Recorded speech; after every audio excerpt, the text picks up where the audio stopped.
우리 주님의 크신 은혜가 또 예배드린 성도님들께 임하시기를 바라고, 또 선포되는 이 말씀을 통해서 하나님의 사랑을 다시 한번 깨닫는 시간이 되시기를 소망합니다. 저희 교회의 표어가 함께 아름다워지는 교회. 그래서 첫째 주일부터 셋째 주일까지 지금 하나님, 예수님과 함께 하신 하나님, 그리고 제자들과 함께 하신 예수님에 대해서 이제 쭉 말씀을 나누면서, 이제 오늘 마지막으로는 이제 함께함의 결론적으로 성령이 성도들과 함께하는 이 모습을 통해서 우리가 어떤 아름다워지는 모습을 만들어 갈 것인지, 또 그것을 위해 우리의 자세가 어떠해야 될지를 한번 나누려고 합니다. 예수님과 함께 하신 하나님의 목적은 예수님과의 동력이었습니다. 그래서 하나님께서는 예수님과 동역을 하여 세상을 창조하셨죠. 그리고 그 창조의 마지막에는 당신의 형상을 닮은 사람을 창조하셨고, 그리고 나서 대단히 만족해 하다라는 느낌으로 심히 기뻐했다라고 하나님은 좋아하셨습니다. 그리고 이제 제자들과 함께 하신 예수님의 목적은 제자들을 훈련시키는 거고, 또 복음의 전사로 세우는 그 양육이 목적이셨죠. 그래서 예수님께서는 철야 기도를 하시면서 12명의 제자를 선택하셨고, 그들과 동거동락하면서 말씀을 가르치셨죠. 그리고 또 2명씩 짝을 지어서 순회 전도하러 보낼 때는 또 귀신을 쫓아내는 권능, 그리고 병자를 고칠 수 있는 능력을 주시면서 순회 전도하도록 보내셨습니다. 이제 제자들이 순회 전도하고 나서 예수님께 돌아와서 정말 자기들이 손을 얹었을 때에 병자가 낫고, 자기들이 예수의 이름으로 외쳤을 때에 귀신이 쫓아나가는 것을 체험하고 나서는 너무 기쁘고, 또 예수님의 제자로서의 그 자존감이 높아가지고 주님께 자랑을 합니다. 근데 그들의 자존감이 높은 상황 속에서 또 예수님의 인기가 하늘까지 치솟았죠. 그러니까는 이제는 그들이 생각하기를, 야, 우리도 이렇게 백성들에게 인정받고 우리 선생님인 예수님도 이렇게 인기가 있는데, 그러면 이제 예수님께서 로마 군대들을 물리치고 우리 이스라엘을 해방시키는, 그래서 왕이 돼서 나라를 다스릴 때에 그러면 나는 어떤 자리에 앉을까? 너는 어떤 자리에 앉을 것 같니? 하면서 서로 이야기하다가 급기야는 서로 자기가 높은 자리에 앉겠다고 싸우다가 예수님으로부터 책망을 받기도 했죠. 그러니까 이런 일련의 상황들이 나타날 즈음에 말씀이 바로 요한복음 16장 17장의 말씀입니다.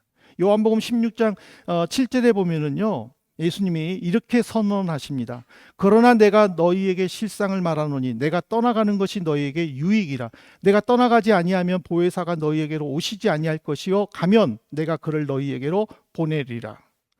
그러니까 자기들은 예수님이 인기가 많은 것을 알았어요. 어디를 가나 사람들이 예수님을 따라다니고 선생님 선생님 하면서 또 예수님이 베푸시는 기적들을 보고 그들이 기뻐하는 모습에, 야, 이제 이 선생님이 나라를 일으키면 우리는 이제 그 신하가 되어서 나라를 다스릴 것이다 라고 기대감이 부풀었는데, 예수님은 내가 떠나야 된다 라고 이야기하니까 걱정할 수밖에 없는 거예요. 근심할 수밖에 없는 거예요. 아니, 지금 우리와 함께 이 나라를 다스려야 되는데 선생님이 어딜 가신단 말이냐 라고 그들이 걱정할 수밖에 없는 모습에서 우리는 한 단어를 좀 이해를 해야 됩니다. 그것은 뭐냐면 보혜사입니다. 예수님께서는 분명히 내가 떠나가지 아니하면 보혜사가 너희에게 오시지 않는다라고 했는데, 이 보혜사가 무엇냐? 이 보혜사는요, 중재자, 돕는 자로 남을 돕기 위해 부름받는 조력자를 의미합니다. 근데 이 보혜사는 우리는 흔히 성령이라고 이야기를 합니다. 성령께서는 예수님의 구속 사역을 더욱 영광스럽게 만들고 하나님께서 택하신 성도들을 보호하시고 그들을 인도하며 필요에 따라서 지혜와 능력과 권능들을 이렇게 베풀어 주십니다. 그래서 예수님은 이 보혜사 성령의 역할에 대해서 요한복음 16장 8절에서는 이렇게 말하죠. 그가 와서 죄에 대하여 의에 대하여 심판에 대하여 세상을 책망하리라. 그리고는 이제 여러분들이 가지고 있는 앱으로 9절부터 11절에 보면은 예수님께서 죄가 무엇인지, 의가 무엇인지, 심판이 무엇인지를 이렇게 쭉 설명을 하셨죠. 예. 근데 이 죄에 대해서 예수님은요, 예수를 믿지 않는 것이다라고 정의를 내려주셨습니다. 그리고 의는 유대인들이 의를 이룬다는 명목으로 예수님을 죽이려 했지만은 예수님은 십자가의 죽음과 부활 사건으로 말미암아 아버지이신 하나님의 보좌 우편에 앉는 그 의로움을 말씀을 하셨습니다. 그리고 이제 마지막으로 심판은 뭐냐? 이거는 사탄에 대한 심판이라는 것이죠. 예수님께서 십자가에서 죽으시고 부활하시고 승천하심으로 말미암아 이제는 사탄이 왕노릇하지 못하도록 그들을 모두 쫓아내시겠다라고 선언을 하셨습니다. 그러니까 보혜사 성령이 이런 역할을 한다는 것은 뭐냐면 예수님의 승리로 인하여 주님을 믿는 자들에게 심판에 이르지 아니하고 영생으로 옮겼다라는 것을 가르쳐 주고 있습니다. 그러면 그 진리의 성령인 보혜사는 어떤 일을 하느냐? 세 가지의 일을 한다고 요한복음 16장에는 기록되어 있는데 첫 번째가 뭐냐? 예수님을 믿도록 도와준다는 사실이에요.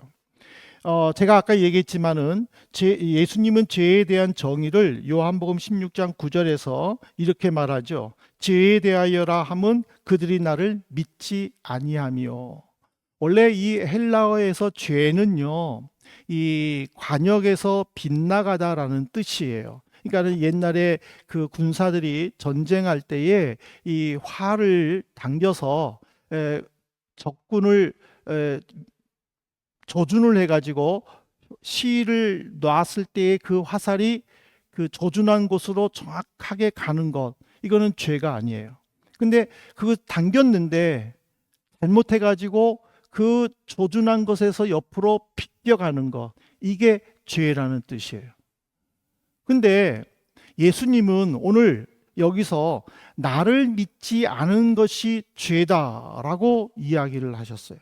그러니까 이 말이 뭐냐면 예수님은 지금 유대인들에게 나타나셔서 권능을 베푸시고 그리고 또 병자들을 고쳐주시고 말씀을 가르쳐 주시면서 아버지와 나는 하나이다. 아버지가 일하시니 나도 일한다.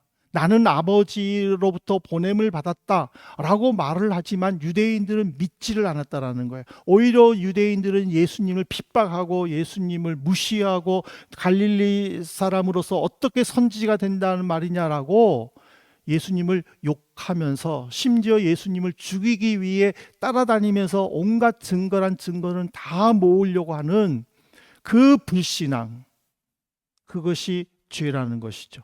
이 시대에 죄가 반드시 법의 심판을 받아야만 하는 죄가 죄만이 아니라는 것이죠. 오늘 이 시간에도 마찬가지예요. 우리가 예배를 드리고 있지만 정말 예수님을 믿고 있는가? 예수님의 말씀을 믿고 그대로 살기 위해 내가 힘쓰고 있는가? 그거를 한번 우리는 생각해 봐야 돼요. 왜? 그렇지 아니한다면 내가 예배를 드리고 또 예배당에 나와 있지만은 결코 주님을 믿는 것이 아닌 주님께 죄를 범하고 있다는 것을 오늘 이 말씀에서 가르쳐 주는 거예요. 그래서 예수님은 믿지 않는 유대인들에게 보혜사 성령이 와서 어떻게 할 것인가를 요한복음 16장 13절에서 말하셨죠. 진리의 성령이 오시면 그가 너희를 모든 진리 가운데로 인도하시리니 그가 스스로 말하지 않고 오직 들은 것을 말하며 장래의 일을 너희에게 알리겠다. 성령이 사람의 양심에 진리를 전달하는 뜻이에요. 이게 무슨 말이냐면은 보혜사 성령께서 주님으로부터 보냄을 받아가지고 하나님이 택하신 성도들이 믿음으로 올바로 서도록 오직 예수 그리스도를 자신의 메시아로 알도록 믿게 해준다라는 거예요. 가르쳐 준다라는 거예요. 그래서 어떤 어려운 일이 있어도, 어떤 고난이 있어도, 어떤 핍박이 있더라도 그 고난과 핍박을 견뎌내면서 예수 그리스도를 굳게 붙잡도록 인도해 주신다라는 거예요. 그러니까 오늘 우리는 예수님을 알기 위해서, 예수님을 믿기 위해서 진리의 성령이요 보혜사이신 성령이 내 마음에 임하도록, 나를 찾아오도록, 나와 함께하도록 우리는 끊임없이 기도해야 된다는 사실이에요. 우리는 끊임없이 그분께 모든 것을 내어놓아야 된다는 사실이에요. 한번 보실래요? 베드로는요, 예수님께서 마지막 만찬을 드실 때, 유월절 만찬을 드실 때 베드로는 이렇게 말합니다. 선생님, 만일 선생님이 붙잡히시면, 그래서 선생님이 죽으셔야만 한다면 나도 선생님을 따라 죽겠습니다 하고 자신 있게 얘기했어요. 예수님이 아니야, 너는 나를 배반할 거야, 부인할 거야 라고 경고를 해도 아닙니다. 내가 누굽니까? 베드로 아닙니까? 절대 배반하는 일 없을 것입니다. 그러나 정작 예수님이 잡혔을 때 그는 주님을 모른다고 부인했습니다. 심지어 자기의 결백을 나타내기 위해 예수님을 저주까지 했습니다. 이뿐 아니죠. 베드로는 2번이나 부활하신 예수님을 만났습니다. 그는 직접 예수님이 묻혀있던 무덤에가에서 예수님이 부활하시고 예수님을 덮었던 그 세마포가 깨끗하게 정리되어 있는 상태를 보았음에도 불구하고 그는 제자들 앞에서 뭐라고 얘기했습니까? 야, 나는 그냥 고기나 잡으려한다. 선생님도 안 계시는데 나는 이제 어부일이나 할란다. 이야기하니까는 다른 제자들도 다 따라가도록 제자들을 충동까지 했습니다. 그러다 그가 마가의 다락방에서 제자들과 성도들과 함께 기도하며 성령을 체험했었을 때에 사도행전 4장 8절 말씀을 보십시오. 이에 베드로가 성령이 충만하여 이르되 백성의 관리들과 장로들아 하면서 당당하게 이런 이야기를 해요. 너희들이 미워하고 너희들이 십자가에 못 박아 죽인 나사렛 예수 그리스도가 부활하셨고 나는 그 예수 그리스도를 증거한다라고 당당하게 얘기해요. 백성들과 장로들과 간원들은 뭐예요? 베드로를 잡을 수도 있고 베드로를 죽일 수도 있는 사람들이에요. 그런데 그는 그 앞에서 나사렛 예수 그리스도를 너희들이 죽였지만 다시 살아났다라고 외치지 않습니까? 왜? 성령이 그와 함께하니까. 보혜사가 그를 도와주니까, 보혜사가 그의 곁에 서서 힘을 주니까 베드로는 변했다라는 거예요.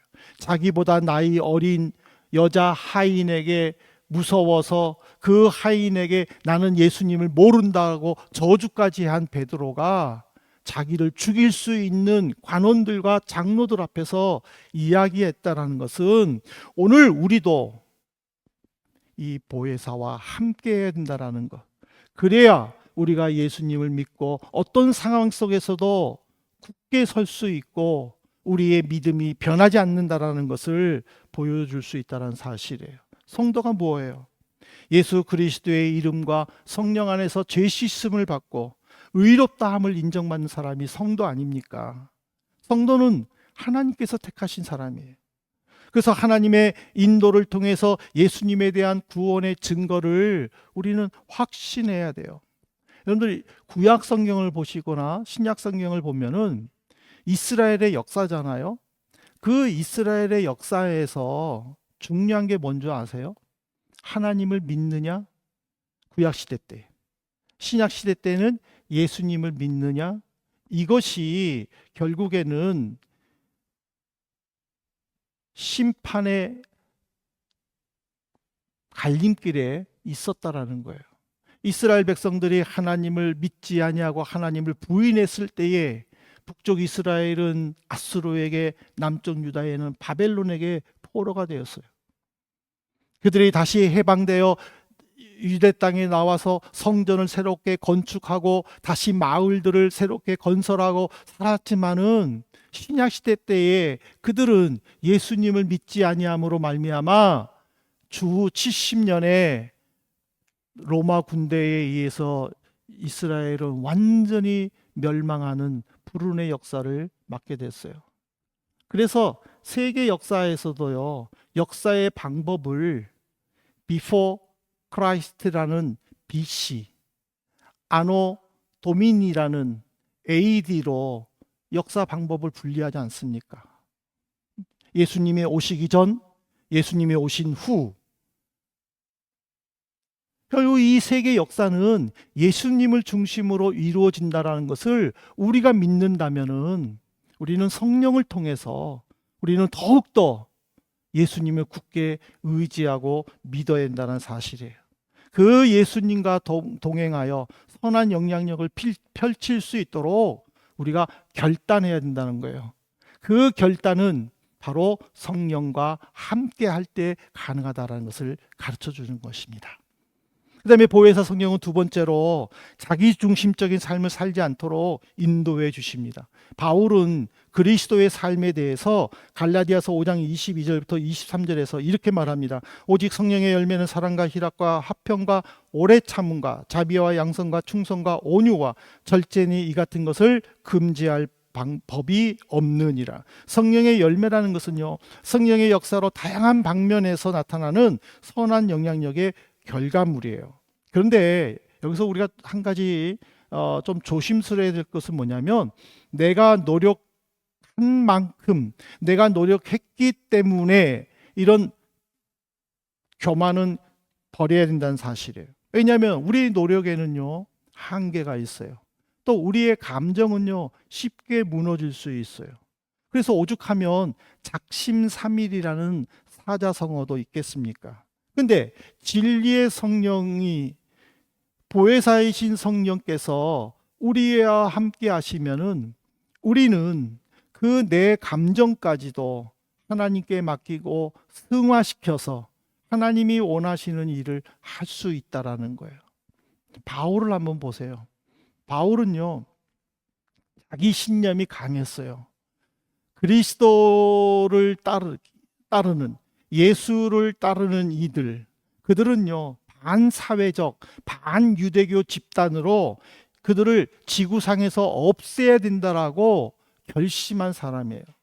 그래서 오죽하면은요, 기독교인들을 체포하기 위해서 지금 현재 시리아 수도인 다마스쿠스가 사도행전에서는 다메섹으로 기록되어 있어요. 그것이 예루살렘에서 다메섹까지는요, 약 200km예요. 직선거리로 200km. 그 머나먼 길을 그는 교통이 불편한 시대에 걸어서 아니면은 나귀 타고 며칠을 걸어갔겠습니까? 거기서 하는 일이 뭐예요? 기독교인들을 잡아오는 거예요. 이만큼 자기 신념이 강한 사람이에요. 그런 그가 부활하신 예수님을 만나고 보혜사 성령과 함께하기 때문에 그는 어떻게 됐습니까? 이제는 예수님을 전파하는 사람으로 변했어요. 예수님을 위한 이타적인 삶을 살았다는 거예요. 자기만을 위한 이기적인 삶이 아니라 이타적인 삶을 살다가 결국에는 네로 황제의 집행에 의해 처형당하지 않았습니까? 그럼에도 불구하고 그는 끝까지 주님을 배반하지 않고 놓지 않았다는 것은 오늘 우리에게 오직 그리스도의 은혜와 자비, 성령의 보호와 인도만이 우리를 굳게 세워줄 수 있다는 것을 가르쳐 주는 거예요. 우리가 은혜 받으면 열심히 일할 수 있겠죠. 우리는 은혜가 충만하면 내가 기도하는 대로 아무 걱정 없이 모든 것들이 이루어지면 열심히 주를 섬기겠죠. 그러다가 힘들고 어려운 일이 있을 때, 내 감정이 상했을 때에 결국에는 또 다운당해서 내가 정말 하나님을 위해서 이렇게 일을 했는데 하나님은 겨우 이것밖에라는 그런 분노 조절도 못하는 상황 속에서 하나님을 원망할 수 있겠죠. 그것이 우리의 감정이에요. 그것이 우리의 모습이라는 거죠. 그렇지만 보혜사 성령은 그런 나를 안아주신다라는 거예요. 그리고 견딜 수 있도록 도와주신다라는 거예요. 주변에 필요한 사람들 보내주셔서 같이 울고 같이 기도하고 같이 공유하게 함으로 용기를 가질 수 있도록, 다시 한번 일어설 수 있도록 힘을 주신다라는 사실이에요. 오늘 우리가 이 은혜를, 이 진리를 바로 알고 오직 주님만을 위해 살겠다라는 믿음의 결단이 우리 모두에게 나타나기를 소망합니다. 이제 마지막으로 보혜사 성령은요, 우리에게 능력과 지혜를 허락하십니다. 예수님은요, 세상 종말이 나타나는 모습에 대해서 마가복음 13장 11절에서는요 이렇게 말하시죠.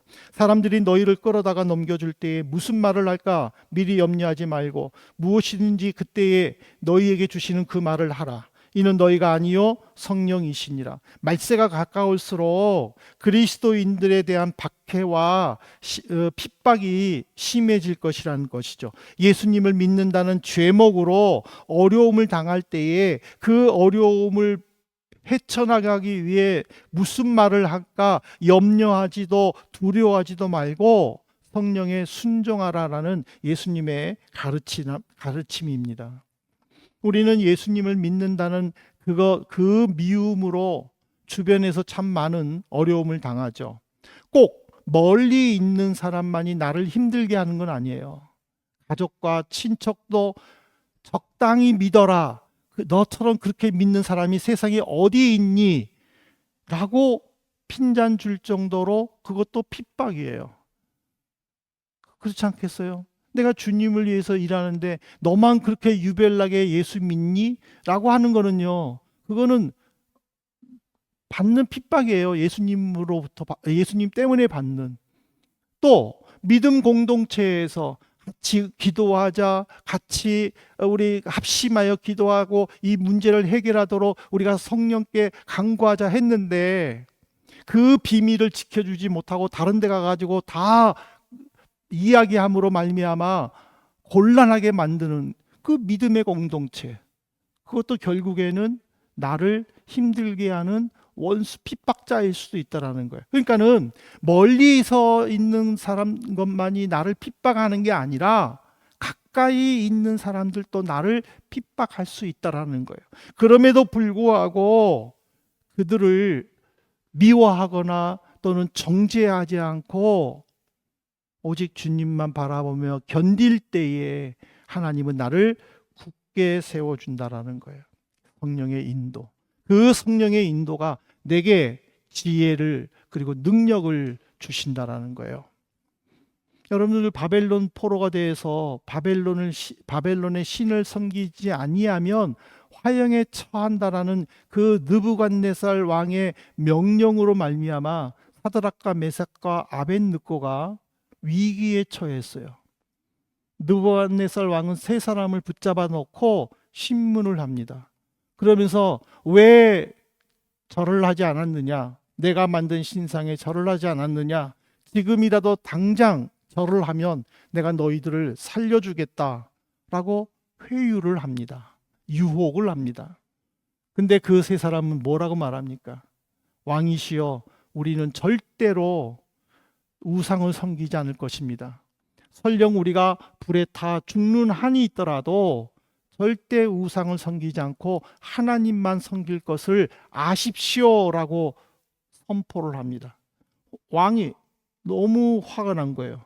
자기가 권위를 가지고 지금 친절을 베풀었는데 이것들이 감히 나를 이러해 가지고는요, 주변의 군사들에게 용광로의 불을 7배나 더 뜨겁게 하라고 그랬어요. 그리고 그 세 사람을 집어넣었어요. 그들은 다 죽어야 돼요.